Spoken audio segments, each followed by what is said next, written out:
রূপন্তী অবশ্য একবার শুনেছিল বিভানের মামার পরিবার এদেশেই থাকে, এখানেই তাদের বসতি এবং ব্যবসা।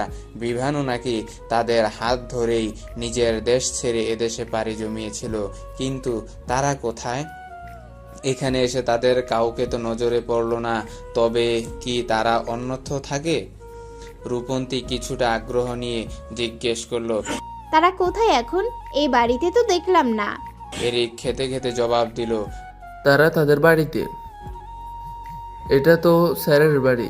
স্যার এ বাড়িতে একাই থাকে, মাঝে মাঝে তারা এসে দেখে যান। কথাটা বলে থামলো এরিক। এদিক ওদিক তাকিয়ে কণ্ঠ খাদে নামিয়ে আবার বলল, ওই যে মাঝে মাঝে আসে, তাও আবার স্যারের পছন্দ নয়। স্যার কেমন একা একা থাকতেই পছন্দ করেন। বাড়িতে কেউ আসলেই সে তার চক্ষুশূল হয়ে দাঁড়ায়। সম্ভব আপনাকেও এই কারণে তিনি পছন্দ করছেন না। ও, ঠোঁট গোল করে উত্তর দিল রূপন্তী। একটু সময় নিয়ে আবার বলল। দুঃখিত এরিক। এরিক খাওয়া থামালো, চোখ তুলে তাকালো রূপন্তীর পানে, ভ্রু কুঁচকে বলল, কেন? রূপন্তী রং চোখে, মুখে মলিন ভাব ফুটে উঠল। অপরাধীর ন্যায় বলল, আমার জন্য আপনার কত বড় ক্ষতি হয়ে গেল, বেতনটা পর্যন্ত আটকে গেল। আরে চিন্তা করবেন না, এটা স্যারের সর্বক্ষণের সংলাপ। কোনো কিছু নিয়ে একটু রেগে গেলেই বা বেতন বন্ধ, কিন্তু সত্যি সত্যি কখনো বেতন বন্ধ হয় না। মাস শেষে তিনি নিজেই ডেকে বেতন দেয়। বাগানে রূপন্তী এবং এরিকের কথোপকথনের মধ্যেই এসে দাঁড়ালো তার কক্ষের সাথে লাগোয়া বারান্দায়। হাতে ধোয়া উড়ানো গরম কফির মগে চুমুক দিতে দিতেই হঠাৎ চোখ গেল বাগানের দিকে। চোখে পড়ল এরিক এবং রূপন্তীকে। কিছু একটা নিয়ে দুজন হাসাহাসি করছে আর খাচ্ছে। চোখে পড়ল এরিক এবং রূপন্তীকে। কিছু একটা নিয়ে দুজন হাসাহাসি করছে আর খাচ্ছে। বিভানের চোখ জ্বলে উঠল, সাথে বেখেয়ালিতে গরম কফিতে জিহ্বাটাও নাজেহাল অবস্থা। পুড়ে গেছে বোধহয়। হুট করেই বিভানের হৃদয়ে কেমন ক্রোধ জন্মালো। রূপন্তীকে আবার এরিকের সাথে দেখে কি এ ক্রোধের জন্ম? না না, তা হতে যাবে কেন? ড্রাইভারের মেয়ের সাথে বাড়ির গাড়ই মানানসই। এখানে ক্রোধের তো কিছু নেই। তবে কি মুখে গরম কফির ছেঁকায় ক্রোধ জন্মেছে? হ্যাঁ, তাই হবে হয়তো। বিভান নাক মুখ কুচকালো, কফির মগটা বারান্দা থেকে বাইরে ছুঁড়ে বলল, বালের কফি, মুখটাই পুড়িয়ে দিল। কফির প্রতি ক্রোধ প্রকাশ করে গালি দিয়েও নিজেকে শান্ত করতে পারল না বিভান। যতবার ঠিক বাগানের পানে তার নজর যাচ্ছে আর রূপন্তীকে এরিকের সাথে হাসাহাসি করতে দেখছে, ততবার হৃদয়ে কেমন অদ্ভুত অনুভূতি হচ্ছে। এমন কেন হচ্ছে ভেবে পেল না সে। তবে তার অশান্ত মন নাড়াচাড়া দিয়ে উঠে বলল, তোর শত্রুর মেয়ে তোর বাড়ির গার্ডের সাথে হা হা হি হি করছে, আর তুই দাঁড়িয়ে দাঁড়িয়ে দেখছিস। যার জন্য তোর মুখের হাসি উধাও হয়েছে, তার মেয়ের মুখের হাসিও কেড়ে নে। বিভান তাই মানল। ঠিকই তো, সে হাসছে না, তাহলে রূপন্তী কেন হাসবে? তাও রাতের বেলায় একটা ছেলের সাথে ক্রোধে গজ গজ করতে করতে নিচে নেমে এলো বিভান।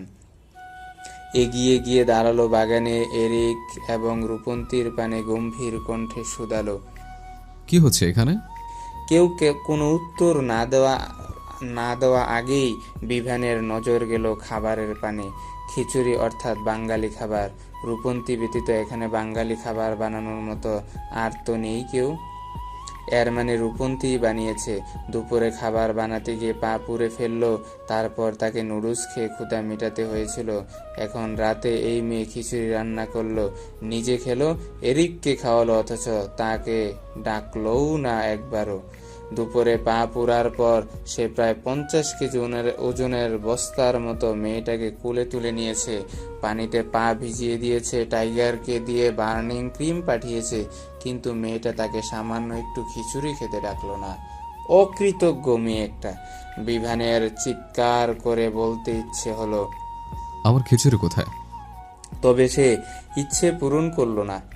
নিজের ইগুর জন্য এ বাক্য সে হৃদয়েই দাফন করলো। ক্রোধিত স্বরে এরিককে বলল, তোকে আমি খাওয়ার জন্য রেখেছি নাকি আমার নিরাপত্তার জন্য রেখেছে?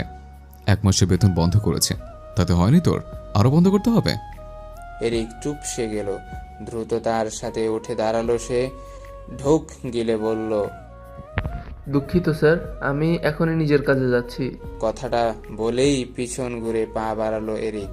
তবে 2 কদম যেতেই থেমে গেল বেচারা। পিছন ঘুরে এসে হাতে তুলে নিল খিচুড়ির প্লেটটা। বোকা বোকা হেসে বলল, এটা নিয়ে যাই স্যার, নয়তো আফসোস থেকে যাবে। কোনো মতে কথাটা বলেই কেটে পড়ল এরিক। বিভান থু থু গিলল। কতদিন বাঙালি খাবার খায় না। এদেশের কাঁচা ঘাস পাতা আর নুডলস খেতে খেতে জিহ্বাটা কেমন পুষ্ট হয়ে গেছে। এই জিহ্বায় একটু বাঙালি খাবার পড়লে খারাপ হতো না, কিন্তু মেয়েটা কি তার জন্য খাবার রেখেছে? বিভান সরু দৃষ্টিতে তাকালো রূপন্তীর পানে, থমথমে কণ্ঠে বলল, দুপুরে রান্না করতে বললাম, একদম পা পুড়িয়ে 100 অবস্থা। এখন তো সে পুরো পানিয়ে দিবি রান্না করেছ, তাহলে দুপুর আমার সাথে নাটক কেন করলে?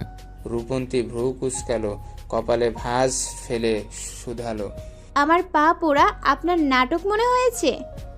তোমার রাগা করার সবটাই আমার নাটক মনে হয়। রূপন্তী উত্তর দিতে গিয়েও দিল না। এই মুহূর্তে বিভানের সাথে তর্কে জড়ানোর কোনো ইচ্ছে নেই তার। এমনিও এর সাথে তর্কে জড়ানো মানেই বিভান তার বাবার নাম তুলবে আর তারপর তাকে অপমান করবে। তার থেকে চুপ থাকাই ভালো। রূপন্তী কোনো উত্তর না দিয়েই ঢুকলো বাড়ির ভেতরে। বিভানু সময় ব্যয় করলো না, মেয়েটার পিছু পিছু সেও ঢুকলো বাড়ির ভেতরে। একটু সময় নিয়ে রূপন্তী একটা প্লেট করে রান্নাঘর থেকে খিচুড়ি এনে রাখলো বসার কক্ষের টেবিলে। বিভানের পানে তাকিয়ে বলল, আপনার খিচুড়ি। ওইসব তৈলাক্ত খিচুড়ি টিচুড়ি আমি খাই না, এগুলো তোমাদের খাবার। বিভান একটু ভাব নিয়েই বলল কথাগুলো। সাথে সাথে রূপন্তী টেবিল থেকে খিচুড়ির প্লেটটা তুলে নিল। নিজের কক্ষের পানে পা বাড়াতে বাড়াতে বলল, তাহলে আপনি আপনার ওই নুডলস দিয়েই চালিয়ে দিন। আমি আমার খিচুড়ি নিয়ে কক্ষে গেলাম, রাতে ক্ষুধা লাগলে খাবো। বিভান হাঁ হয়ে গেল। সে নিজের ইগু বজায় রাখার জন্য বলেছিল খাবে না, তাই বলে কি সত্যিই খাবে না নাকি? ভেবেছিল রূপন্তী তাকে সাধবে আর একবার, তারপরে সে খেতে রাজি হয়ে যাবে। কিন্তু মেয়েটা আর সাধল না। এই এক বাক্যেই খিচুড়ি নিয়ে চলে গেল। বজ্জাত, বদ মেয়ে মানুষ একটা, একদম বাপের মতো হয়েছে। বিভান রাগে গজগজ করতে বেরিয়ে গেল বাড়ি থেকে। বাড়িতে একটা আপদ এসে জুড়ছে। বাপ তো শত্রু, এখন মেয়েটাও শত্রু হয়ে দাঁড়িয়েছে। রাত কিছুটা বেড়েছে, চারদিকে কোলাহল কমতে শুরু করেছে একটু একটু করে। তবে এই বাহিরের পরিবেশ ঠান্ডা হতে হতে বেশ রমরমা হয়ে উঠেছে শহরের বারগুলো। গান বাজনা জনমানবের কোলাহলে এই মুহূর্তে পরিপূর্ণ সে স্থানগুলো। বিভানু বসে রয়েছে কাছে পিঠেই। একবারে বাংলাদেশে যে বার শব্দটা শুনলেও জনগণ কণ্ঠে ছি ছি ধ্বনি তুলে, এসব দেশে সে বার খুবই পরিচিত স্থান।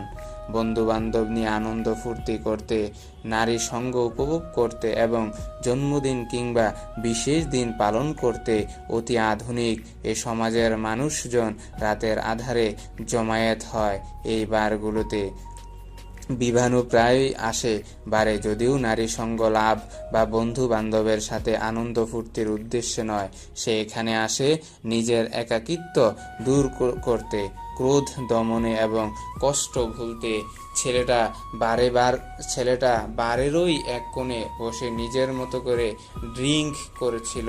হঠাৎ কোথা থেকে এক তরুণী এসে গলা জড়িয়ে ধরল বিভানের। ছোট পোশাক পরিহিত, অর্ধনগ্ন, বিদেশিনী সে তরুণী। কিছুটা রসিয়ে রসিয়ে বলল, এখানে একা একা কী করছো বেব? আমার সাথে চলো, রাতটা উপভোগ করি। তরুণীর আহ্বানের মানে বুঝতে খুব একটা সমস্যা হয়নি বিভানের। এখনো অবধি এতটা নেশাও চড়েনি তার যে ভালো মন্দের হুঁশ খেয়াল হারাবে। বিভান রক্তচক্ষু নিয়ে তাকালো তরুণীর পানে। গলা থেকে তার হাতটা ছিটকে সরিয়ে দিয়ে বলল, ইউ ব্লাডি বিচ, তোর সাহস হলো কি করে আমাকে স্পর্শ করার? তোর নোংরা হাতে আমাকে ধরেছিস কেন? বারে এসেছ, মদ খাচ্ছে, আবার নিষ্পাপ সেজে নোংরা বলছে। তরুণী কিঞ্চিত খেপে গেল বিভানের উপরে, রুক্ষ কণ্ঠে বলল, আমার হাত নোংরা? বারে এসে আবার নোংরা ভালোর পার্থক্য করছিস? একটু পরে তো দেখবো এই বাড়ি কোনো এক কক্ষে কোনো মেয়ে নিয়ে শুয়ে পড়ছিস। বিভান তেতে গেল, তৎক্ষণাৎ দাঁড়িয়ে গেল সে, হাত বাড়িয়ে তরুণীর গলা চেপে ধরে হিসিয়ে ওর। সবাইকে নিজের মতো ভেবেছিস? আমি কে জানিস তুই? চিনিস আমাকে? কোন সাহসে তুই আমাকে ছুঁয়েছিস? একটু শক্তপোক্ত ভাবেই তরুণীর গলা চেপে ধরেছে বিভান। মেয়েটা চোখ বড় বড় করে ফেলেছে, জোরে জোরে নিঃশ্বাস নিচ্ছে।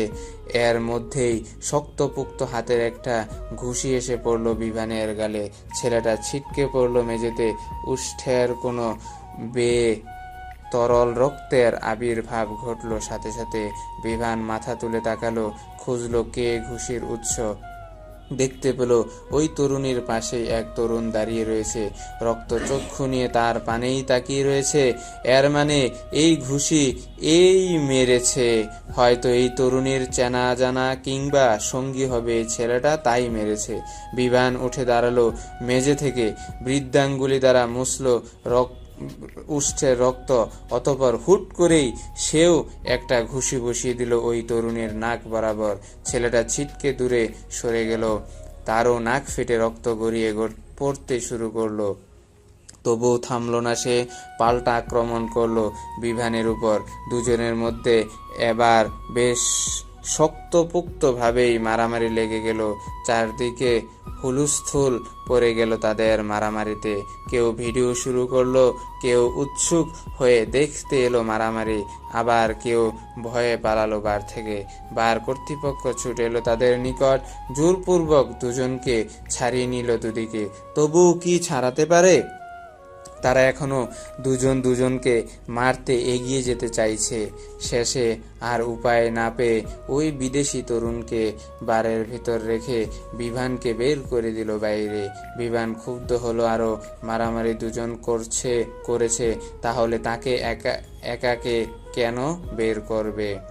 মারামারি দুজন করেছে, তাহলে তাকে একাকে কেন বের করবে? ওই বদমাসটাকে কেন ভিতরে রাখা হয়েছে? বিভান গলা উঠালো, অশ্রাব্য ভাষায় গালি দিয়ে বলল, শালা নিজের দেশের মানুষ বলে রেখে দিলি, সাহস থাকলে বাইরে বের করে দে, ওকে মেরে তারপর আমি চলে যাই। ভিতর থেকে উত্তর এলো না কোনো। বিভান আরো কিছু অশ্রাব্য গালি দিল বার মালিককে। অতঃপর ঢুলুঢুলু শরীরে পা বাড়ালো বাড়ির পানে।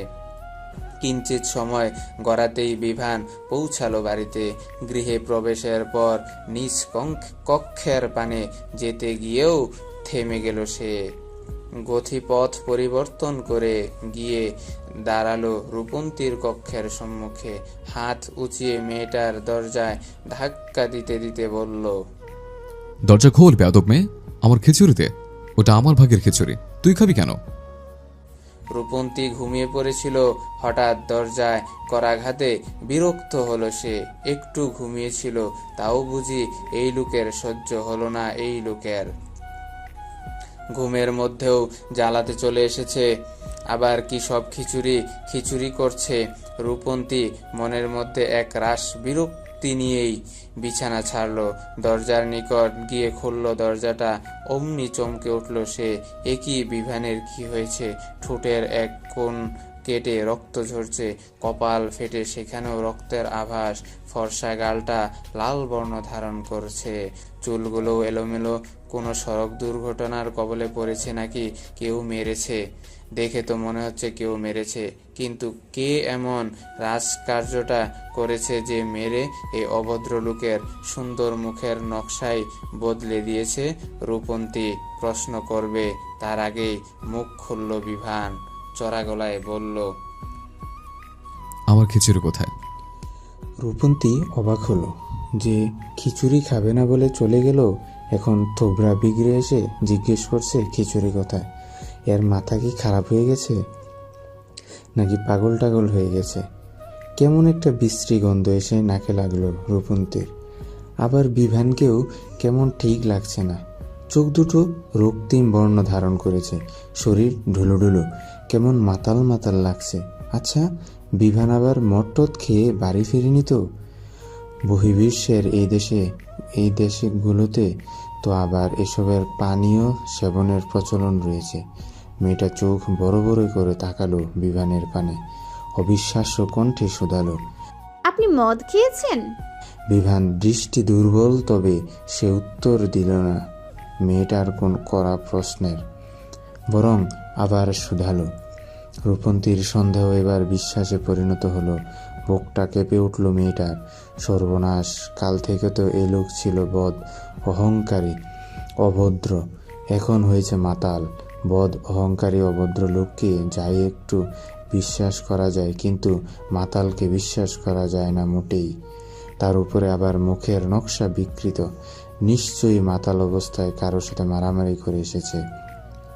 রূপন্তীর ভয় লাগলো, সাথে হৃদয়ে বিভানের প্রতি আরও নেতিবাচক ধারণাও তৈরি হলো। লোকটার এত অধঃপতন হয়েছে এই বিদেশের মাটিতে এসে। হয়তো এসব দেশে এগুলো খুব সাধারণ, কিন্তু তাদের দেশে তো নয়।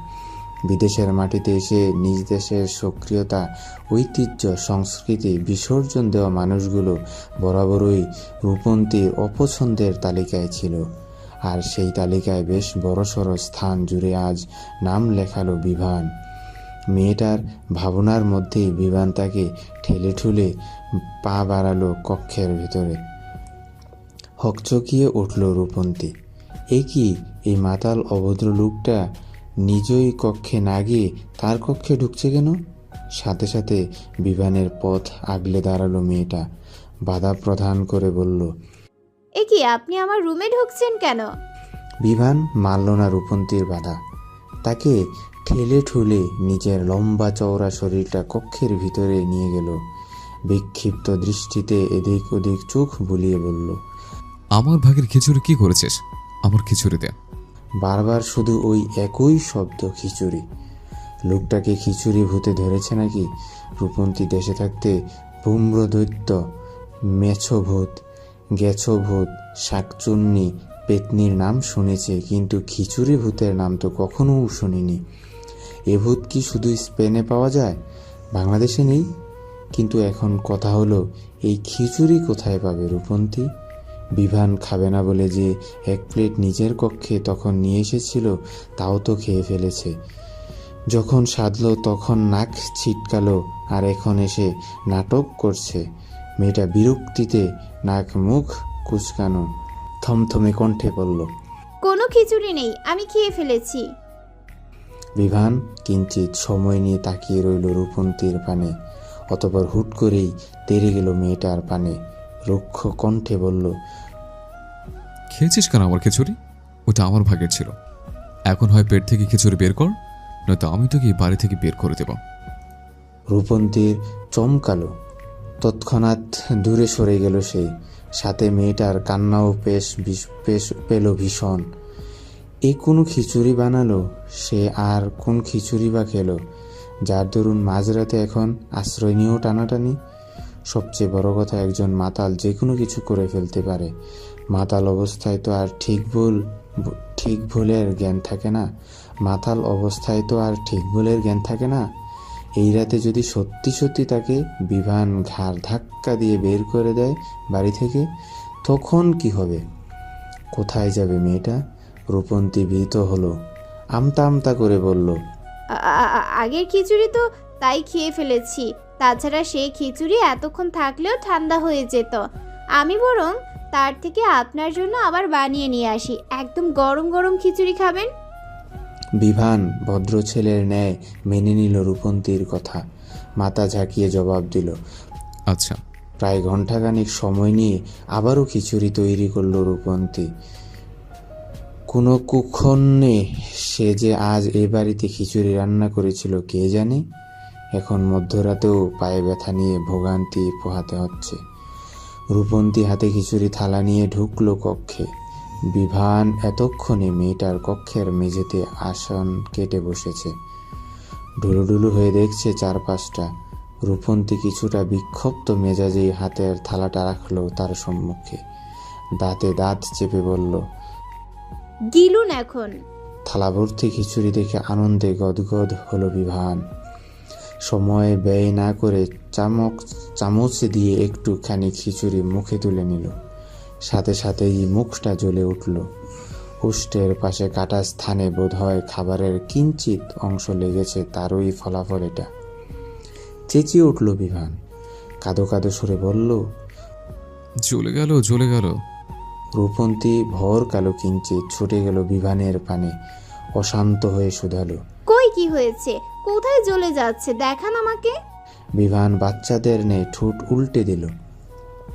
আঙ্গুল দ্বারা নিজের গালে, কপালে, উষ্ঠে আঘাত প্রাপ্ত স্থানগুলোর পানে ইশারা করে বলল। জ্বলে গেল জ্বলে গেল। কোথাও জ্বলছে তো কোথাও ব্যথা করছে। রূপন্তীর মায়া হলো, আহারে লোকটাকে এভাবে কে মারল। তবে পরক্ষণে আবার স্মরণে এলো বিভানের ব্যবহার, যে খবিশ মার্কায়ের আচরণ, তাতে 2-4 জায়গায় মার খাওয়া স্বাভাবিক। সে কিছু বলে না, তাই বলে কি সবাই ছেড়ে দিবে?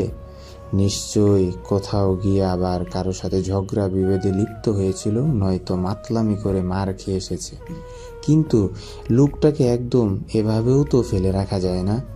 উষ্টের কোণে কপালে রক্ত জমাট বেঁধে রয়েছে, স্থানগুলো পরিষ্কার করে অন্তত একটু ঔষধ লাগিয়ে দেওয়া জরুরি, নয়তো ইনফেকশন হতে পারে। তপ্ত নিঃশ্বাস ফেলল রূপন্তী, স্বাভাবিক কণ্ঠে জিজ্ঞেস করল। আপনার ঘরে ফার্স্ট এড বক্স আছে? বিভান উপর নিচ মাথা ঝাঁকালো, মুখে বলল। আছে। কোথায়? বিভান হুট করেই সনাট হয়ে শুয়ে পড়ল মেঝেতে, 2 হাত উপরে তুলে বাচ্চাদের ন্যায় ঝাঁকিয়ে বলল। জানি না। রূপন্তী আর এর সাথে কথা বলে সময় নষ্ট করল না। বিভানের কক্ষ ঘেটে ফার্স্ট এইড বক্স নিয়ে আবার ফিরল নিজ কক্ষে, গিয়ে বসলো ছেলেটার পাশে। তুলোয় ঔষধ লাগিয়ে তা আস্তে ধীরে লাগিয়ে দিতে শুরু করলো বিভানের উষ্টের কাটা স্থানে। বিভান নাক মুখ কুচকালো, ব্যথাতুর কণ্ঠে বলল। জ্বলছে তো, একটু ফু দিয়ে দাও। রূপন্তী পড়ল মহা ঝামেলায়। একে নিজ কক্ষে স্থান দিয়েছে, এই রাতে এই জন্য খিচুড়ি বানিয়ে দিয়েছে, ঔষধ লাগিয়ে দিচ্ছে, এখন আবার ফুও দিতে হবে। একজন পুরুষের মুখের কাছে মুখ নিয়ে ফু দিয়ে দিতে হবে, কি এক বিদঘুটে অনুভূতি। ভিতরে ভিতরে অস্বস্তি জাগছে মেয়েটার, আবার মায়াও লাগছে।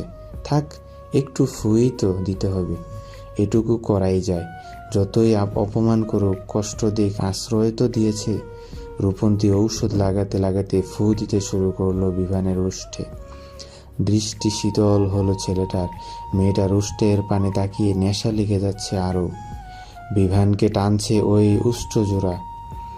ব্যাস, ছেলেটাও আর দেরি করলো না, হুট করেই নিজের উষ্ট্রজোড়া মিলিয়ে দিল রূপন্তীর উষ্ঠে।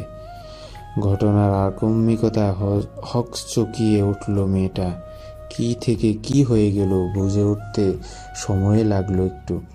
চোখ বড় বড় হয়ে গেল তার, হৃদস্পন্দন গাঢ় হলো মুহূর্তেই। লজ্জা, সংশয়, সংকোচ হাঁসফাঁস করে উঠল। দ্রুত সে নিজের থেকে ধাক্কা মেরে দূরে সরিয়ে দিল বিভানকে। ছেলেটা যেন মজা পেল তাতে, খিলখিলিয়ে হেসে উঠল। উষ্ঠে হাত বোলাতে বোলাতে বলল। এবার ব্যথা কমেছে। থামলো ছেলেটা, পরপর আবার বলল। আমি তাহলে ঘুমাই এখন। শুভরাত্রি সবাইকে। রূপন্তী তেতে উঠল, বিক্ষিপ্ত হলো তার মন মেজাজ। একটু আগে লোকটা করলো কি তার সাথে? সোজা চুমু খেয়ে নিল। যে ঠোঁট এতদিন একটা মশাও বসতে দেয়নি রূপন্তী, আজ সেই ঠোঁটে এর মতো এক বদ লোক চুমু খেয়ে নিল, তাও তার অনুমতি ব্যতীত। মেয়েটা বিভানের শার্টের কলার চেপে ধরল, ঝাঁকিয়ে বলল। এটা কি করলেন অসভ্য নির্লজ্জ লোক? এইভাবে আমার ঠোঁটের ভার্জিনিটি নষ্ট করলেন? কেন করলেন এমনটা? উঠুন বলছি, উঠুন, বজ্জাত মাতার লোক। রূপন্তীর এতগুলো কথায় প্রত্যুত্তরে বিভান বলল না কিছুই। ইতিমধ্যে ভারী নিঃশ্বাস পড়া শুরু করেছে তার, হয়তো ঘুমিয়ে গেছে। মেয়েটার মেজাজ বিগড়ালো আরো। এই মাঝরাতে মাতাল হয়ে এসে খিচুড়ি খিচুড়ি করলো, বাড়ি থেকে বের করে দেওয়ার হুমকি দিয়ে খিচুড়ি রান্না করালো, অথচ শেষে না খেয়েই ঘুমিয়ে পড়লো। রূপন্তী আবার বিভানের কলার ধরে ঝাঁকালো, চেঁচিয়ে বলল, উঠুন অভদ্র লোক, খিচুড়ি খেয়ে ঘুমান। বিভান উঠল না, নড়ে চড়ে উঠে আবারও ঘুমিয়ে পড়ল। রূপন্তী কিঞ্চিত সময় নিয়ে তাকিয়ে রইল বিভানের মুখ পানে। হঠাৎ দুষ্টু এক বুদ্ধি খেলে গেল তার মস্তিষ্কে। এমনই সময় তো সে কিছু বলতে পারবে না বিভানের উপরে, তাহলেই খেপে যাবে। কিন্তু আজ এমন সময়ে বলতে তো বাধা নেই। কাল থেকে কম অপমান রূপন্তীকে সে করেনি। এখনই সময় এসেছে সেই অপমানের বদলা নেওয়ার। মেয়েটা দাঁতে দাঁত চেপে হাত উঁচালো, উদ্যত হলো বিভানকে দুটো থাপ্পড় মারার জন্য, কিন্তু পরক্ষণেই থেমে গেল তার হাত। এর গালে বা মুখে থাপ্পড় দেওয়ার স্থান নেই কোনো, পুরোটাই বিজ্ঞান। তাছাড়া এই ব্যথার উপরে আবার থাপ্পড় মেরে ব্যথা দিলে ঘুম ভেঙে যাওয়ার সম্ভাবনা রয়েছে। রূপন্তী একটু সময় নিয়ে ভাবলো, অতঃপর ঠাস ঠাস করে দুটো থাপ্পড় মারলো ছেলেটার বাহুতে। দাঁতে দাঁত চেপে বলল, অনেক অপমান করেছিস, এটা তোর শাস্তি। রাগ চটা বদমেজাজি বিভানের সাথে যে এত বড় একটা ঘটনা ঘটে গেল, তার শত্রুর মেয়ে তাকে মারলো, তার কিছুই টের পেল না বেচারা। কিন্তু এখন সমস্যা হলো, বিভান এখানে ঘুমালে রূপন্তী ঘুমাবে কোথায়? এবারের অন্য কক্ষে তো যেতে পারবে না। তাহলে কাল ঘুম থেকে উঠে বিভানের রোশানলে পড়ার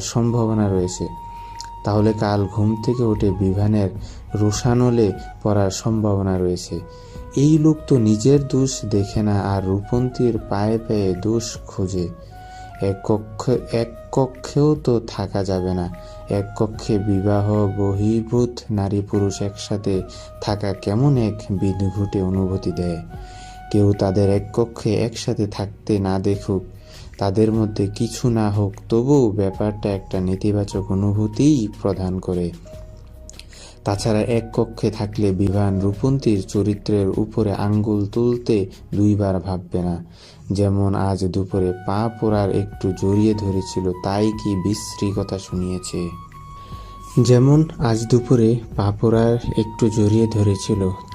বিশ্রী কথা শুনিয়েছে। রূপন্তী মোটেই ওই নাটক সিনেমার অসহায় দয়াবান নায়িকা নয় যে পুরো রাত তার কক্ষে এক পুরুষকে স্থান দিয়ে সকালে চরিত্রে দাগ নিবে।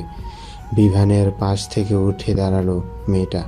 প্রথমে ধরে ছেলেটাকে তুলতে চাইল সে, কিন্তু পারল না। যা ভারী বিভানের শরীর, তার মতো একটা চুনুপুটি মেয়ের এই দেহের ভার বহন করা কোনো কালেই সম্ভব নয়। একটু সময় নিল রূপন্তী, অতঃপর ছেলেটার পা ধরে টেনে নিয়ে গেল কক্ষের বাইরে। এমনি পায়ে ব্যথা, তার উপর ভারী শরীর, এর বেশি আর নেওয়ার সাধ্য হলো না মেয়েটার। তার কক্ষের বাইরেই মেঝেতে একটা বালিশ দিয়ে তাতে শুইয়া দিল বিভানকে। দয়া ধরে আবার একটা কাঁথাও জড়িয়ে দিল শরীরে। অতঃপর নিজের কক্ষে ঢুকে দরজাটা বন্ধ করে দিল। ভোরের আলো ফুটেছে, চারদিকটা সূর্যের উজ্জ্বল আলোয় ভরে উঠেছে। বাইরে থেকে যে উজ্জ্বল আলো এসে চোখে লাগলো বিভানের। ঘুম ভেঙে গেল তার। একটু নড়ে চড়ে উঠতে খেয়াল করলো সে কোনো শক্ত কিছুর উপরে শুয়ে আছে। মাথাটাও তার ভার লাগছে। শরীরটা টেনে হিসড়ে উঠে বসলো। পিট পিট করে চোখ খুলে তাকালো চারদিকে। এ কি, সে কোথায়? এভাবে মেঝেতে শুয়েছে কেন? আবার মাথার নিচে বালিশ, গায়ে কাঁথাও জড়ানো। বিভান চোখ ঘুরিয়ে আশেপাশে লক্ষ্য করলো। এ তো রূপন্তীর কক্ষের সম্মুখে। নিশ্চয়ই এই মেয়েটা তার সাথে কিছু করেছে, নয়তো এখানে শুয়ে থাকবে কেন? বিভান উঠে দাঁড়ালো। রেগে মেগে গিয়ে কড়া ঘাত করলো রূপন্তীর দরজায়। চেঁচিয়ে বলল, এমএ, দরজা খোলো, তাড়াতাড়ি দরজা খোলো। গভীর ঘুমের মধ্যে আকস্মিক এহেন চড়া কণ্ঠের ডাক শুনে ধরফরিয়ে উঠল রূপন্তী, সাথে বিরক্তও হলো। সারা রাত তো এই মাতাল লোক ঘুমাতে দেয়নি একটু। এখন সকাল সকাল উঠেও চেঁচামেচি শুরু করেছে। এই বাড়িতে রূপন্তী এসেছে এখনও সপ্তাহখানেকও অতিবাহিত হয়নি, এর মধ্যেই জীবন উষ্ঠাগত। নাক মুখ কুঁচকে বিছানা ছাড়লো মেয়েটা। বিছানার পাশে ফেলে রাখা ওড়নাটা শরীরে জড়িয়ে হেলে দুলে গিয়ে খুলল দরজাটা। কণ্ঠে এক রাশ বিরক্তি নিয়ে বলল, সমস্যা কি? সায়ের মতো চেঁচাচ্ছেন কেন?